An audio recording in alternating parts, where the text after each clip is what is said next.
Good morning, everyone. Welcome to Safe at Homestead. My name is Elena, and I am ministeading here in the desert of New Mexico in growing zones 7A and B. My area that I'm working with is 1,600 square feet. I just figured that out this morning. I don't know why I never thought of doing that before. So it is a 40-foot long by 40-foot wide area. And right now what I have going on in there is my garden and my chickens. I plan on putting a few other things in there, so if you guys stick around and subscribe, you get to see what I do in this little area. So this morning, more stuff outside. I have a lot of seeds to put in. I have been doing that for the past few days. I feel like I am behind, especially when I see other channels and all the lushness, but it's not the same. I live in the desert. My zones are different, even though they are the same zone, hardiness zone. There's lots of 7As. I was in 7A in Oklahoma and in 7A here, A and B, but it's not the same. We start planting a lot later and we have a lot shorter growing period. So I just have to keep working, keep plugging away at putting seeds in. Right now I am surrounded by boxes that I'm either using or finished using or trying to figure out what to do.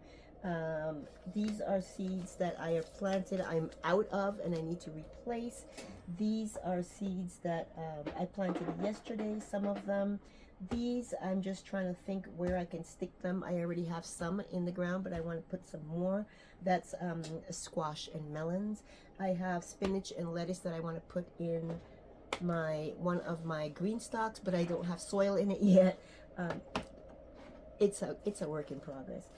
Today or yesterday, I got this in the mail. I'm excited to get it. These are my favorite beans to grow.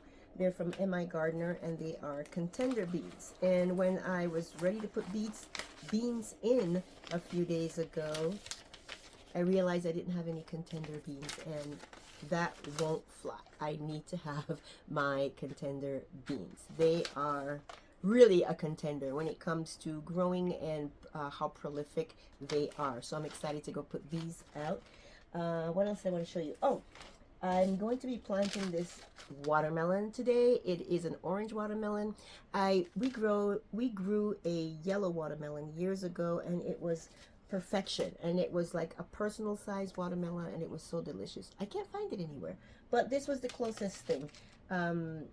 This tender sweet orange watermelon. All right, so this is going in today. And then the other thing I wanted to show you is, do you remember my video on books and why I like books and some of the books that I owned and got from the library, etc.? I mentioned that I asked the librarian to order books, which yeah, I've done it in the past, but recently I asked her to order two, and one of them came in. It is Dahlia's book. Dahlia is on YouTube. Her channel is called Chickenlandia, I believe. And I love going over there and watching her. She's very balanced. She's not gung-ho about any one thing. You know, like you shouldn't free range your chickens. You should free range your chickens. You should feed them this. You shouldn't feed them that. She's just right middle of the road and perfect for people starting out with chickens. She loves chickens. She gives great advice on chickens, and she believes that anybody can keep chickens. So I wanted to take a look at her book and also share it with you guys. Okay, so I had a late start today. It is 11:45, believe it or not. I didn't get up till a little after 10. Don't ask me why. I slept in. I had some computer work to do, so I did that. I had some emails to send. I did that. And now we're gonna make chicken breakfast. It's a good thing all I have right now is chickens, because you don't have to get up super early. At least I don't have to get up super early with my chickens.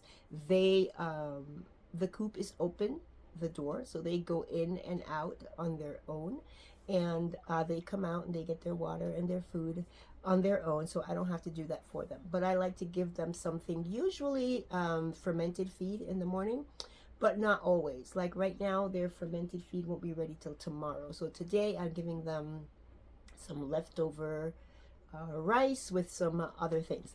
I'll share with you guys what I am giving the chickens. Okay, and so we're going outside and we are going to be just finding places to plant seeds. I don't know if I'll be putting the contender beans in the ground or if I'll be putting them in pots. Right now I have all my beans are in 5-gallon buckets. Buckets is what I meant. So let's just, I'm gonna finish my green tea, take a deep breath, go outside and just tackle all the things. You guys come along with me. So it's not uncommon for me to give my chickens eggs. I usually scramble them and I add some seasoning that I can't find right now. My husband was cooking last night.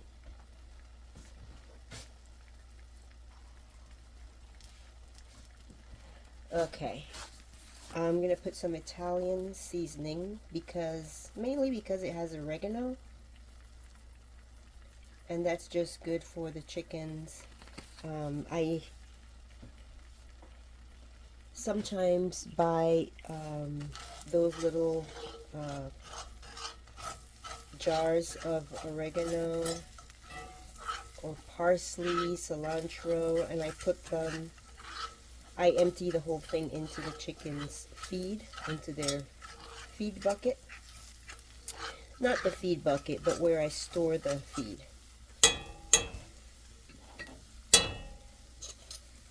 This is leftover rice.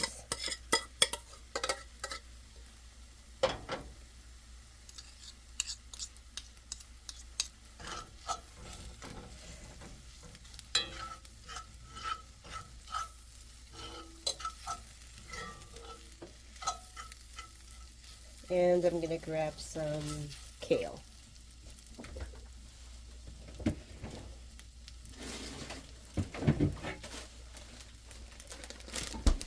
This kale I buy specifically, woo, that's close.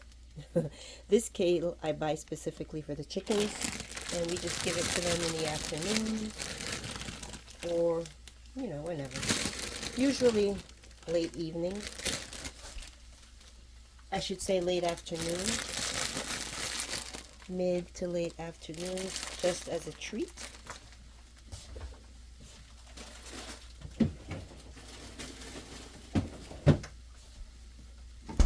And I put all sorts of things in here. Sometimes, oh, by the way, the oil that I'm using is bacon fat.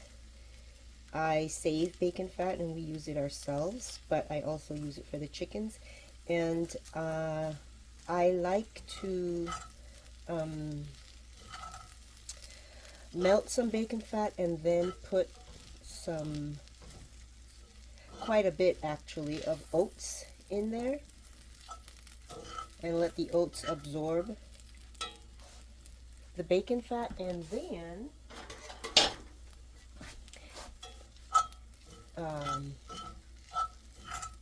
fry some eggs, scramble some eggs, and mix that together and give that to the chickens. They love it. So I'm just going to turn this to low, soften the kale, which I don't really need to, but actually I'm going to turn it off and leave it like that to soften the kale while I grab some stuff that I need to take outside with me. We're headed to the garden.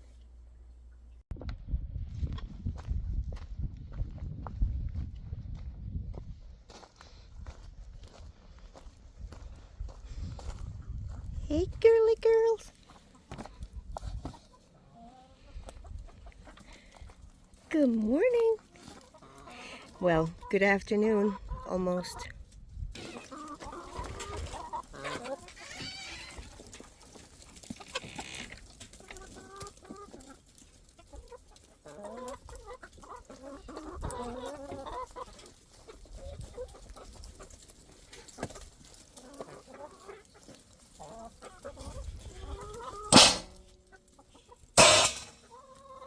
Oops.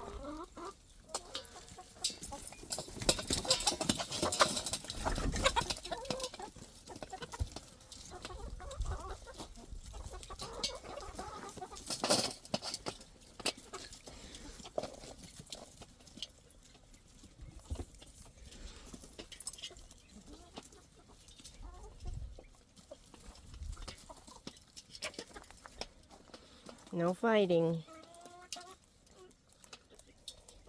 There's nothing here, honey. It's all out there. You guys, look at these little girls. These ones right here, these are the babies. I did not bring my apron, my egg collecting apron.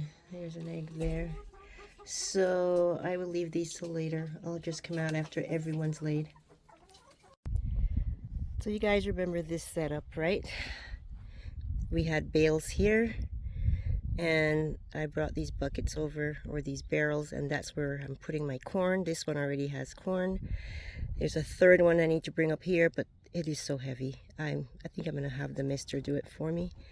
The one bale that had the calabacitas is now here. So I still have 2 bales here, and I have 2 over here.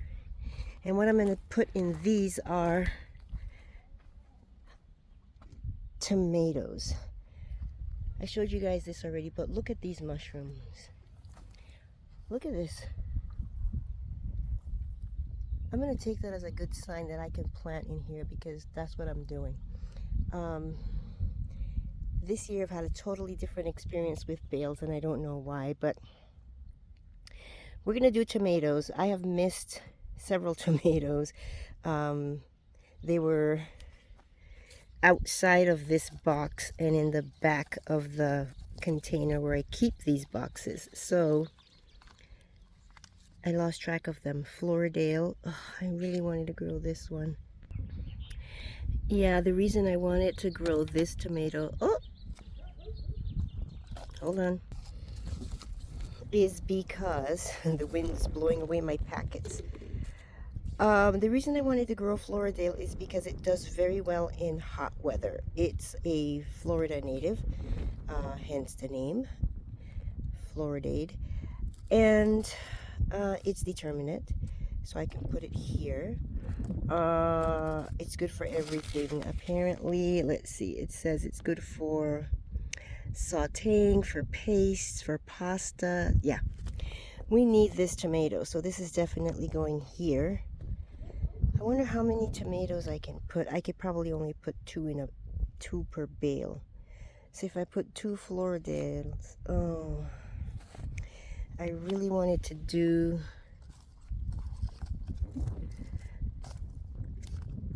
this 42-day tomato. I really wanted to see if this would really grow in 42 days. But I have to think about it now. And let's see. I do want to put in this little spoon tomato. Oh! More changes. You guys, I hope that as I am learning and learning what not to do as well as what to do, that you guys are can appreciate that and learn with me. So we have tomatoes right there, and I planted some tomato seeds here, and this is where the corn is going. I thought I would put some determinate tomatoes here and tomatillos, which is something I have that I wanted to plant, but I thought I would turn to Google first, and guess what? I think the same reason, well, no, corn isn't a nightshade, but corn and tomatoes have the same pest enemies, and if you put them together, you're just asking for trouble. So after all the work of dragging these up here, I'm gonna have to take them out. Now, last year I had peppers in these, and they were outside the garden, just outside the garden fence, and I didn't want to have anything there this year, but I think I'm going to put them back there and let the corn be outside of the garden. I don't have a big enough garden to keep corn away from tomatoes. Let's see. There is one place I could put it. I could put it to the opposite side of where it used to be. So That's crazy. This is crazy. Okay. They used to be right here, right? There's the third one. 1, 2, 3. Here's the strawberries. I can bring it across the other side where these mulch bags are. First, I'm going to check and make sure there's nothing else I should keep corn away from. And then I will put it here. This sunflower gets to 10 feet tall. So, yeah, we'll see. We'll see where I put it. Okay, so corn and sunflowers do not compete with each other and grow quite well together. So the corn is going over there by the sunflowers, and now let's turn our attention back to tomatoes, and I will show you how I plant in my straw bales. Okay, I hope you can see when I look into the camera, all I see is glare. So normally I just make a space. Like if I'm planting a seedling, I just make a space and pop the seedling in there with whatever dirt it has with it, the start, and that's it. With my calabacitas, because I was uncertain about how well this was breaking down in here, I put some dirt. And I do that with seeds too. I make a space, and because it's just straw at the top, I want to ensure growth, so I do put soil. So I put soil even when things are working the way I want them to with the bales. With these bales not working out exactly as I want, I'm definitely putting some soil. So I just put a little soil in and have enough on top for germination to start. Okay, so what I decided to do in these bales, let's see, put them in my pocket. On this end, I'm going to put a 42-day tomato. Can you see that? A 42-day tomato. And a yellow pear. I forgot about yellow pear. I grew it 1 year, and I only grew one plant, and it was nice. I mixed it with cherry tomatoes and olive oil and basil and put them in jars and just had them handy for when I just wanted to toss. Oh, and I filled the jar with olive oil, and so when I wanted to have a quick meal, I would just cook some pasta and toss that in there, warm it up. It was delicious. I didn't do it last year, but I think I'm going to do it this year. So let's do these two.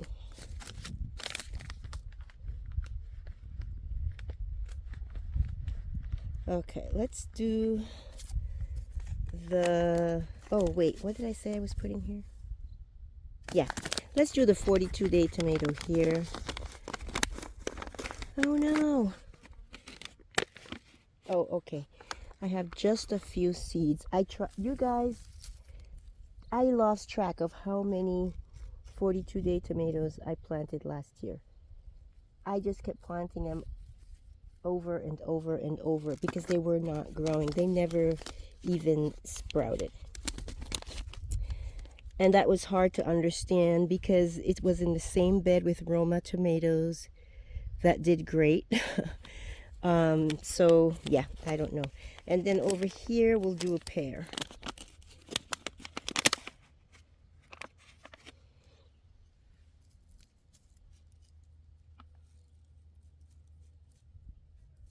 I'm going to put 2 seeds. Oops, 3 got in this one. That's okay. And cover them lightly because they're very small. I probably should have watered first.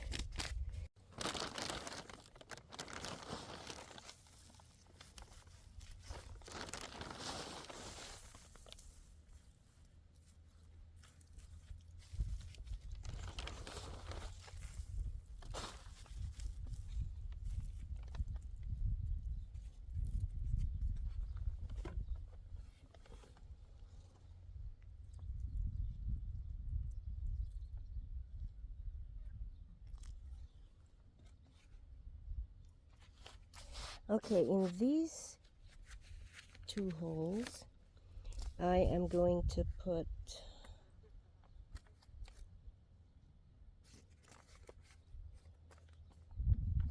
the spoon tomato,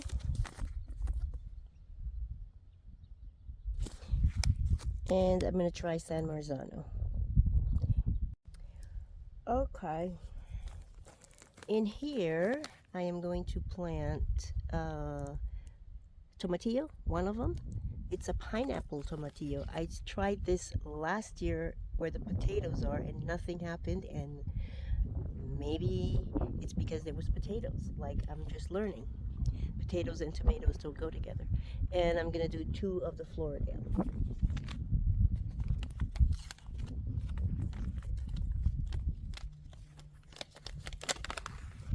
I'm gonna put, I'm gonna separate these tomatoes from these tomatoes with the tomatillo.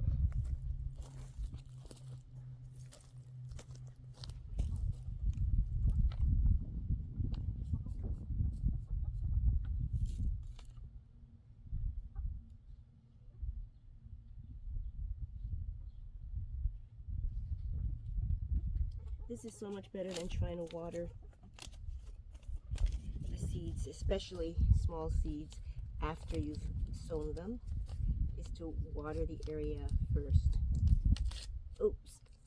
And Floridade. Oh, you know, I'm thinking, why is this open and taped? Is because this was one of my, and I have, yeah, I have quite a few left. This was one of my winter sown seeds that did not survive.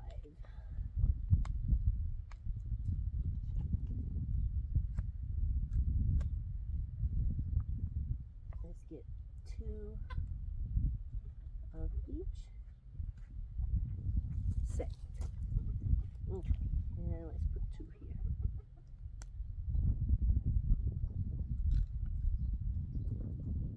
Guys, the flies are started, everything is started early. I am telling you, the cabbage moth started early. That little, there's a little green bug that I think I might have mentioned. I checked, and it's a form of squash bug. Ugh. So there's that started already, and there is, what else did I see? Oh, and now the flies. And now the flies. Everything is starting early, and I ruined one of my, you know though, but they're not in the chicken coop, and I don't know, maybe the Irish Spring soap is working.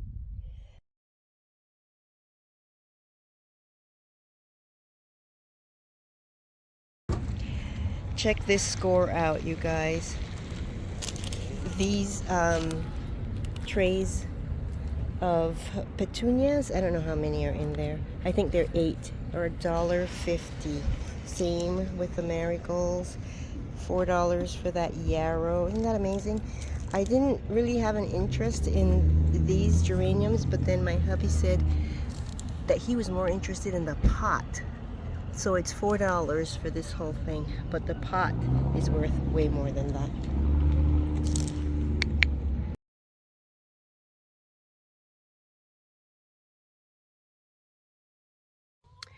So here is what I did with one of the plants that was in that container that the mister bought. He thought the $4 price was great to get the container, but it had several plants in there. I don't know what this is, but I like the way it drapes, so I stuck it in one of the pockets of this green stock that I'm working on.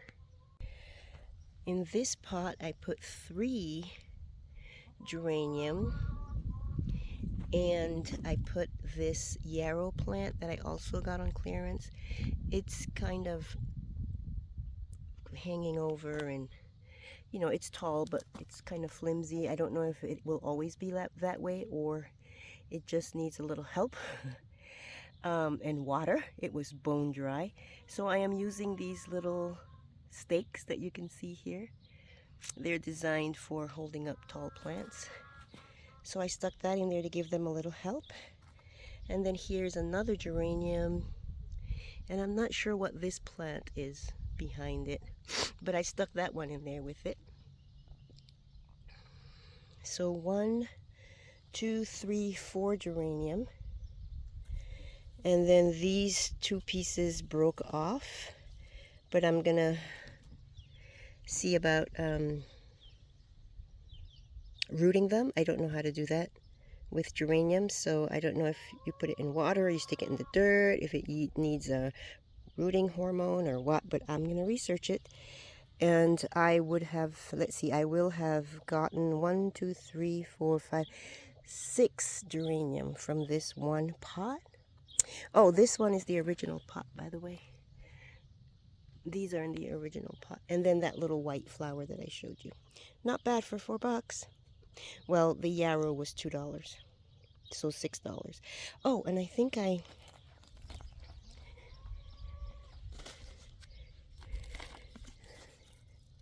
did get it for $4, but I peeled this back so I could see the price, and it was $40. Not bad at all, right? Okay, you guys, I've been outside a lot for days on end, and I am neglecting my inside stuff, and I have a lot going on inside right now, or that needs to go on inside right now. My first preserving project is coming up. I'm going to share that with you guys, of course, and I'll see you in the next video. Go do small things.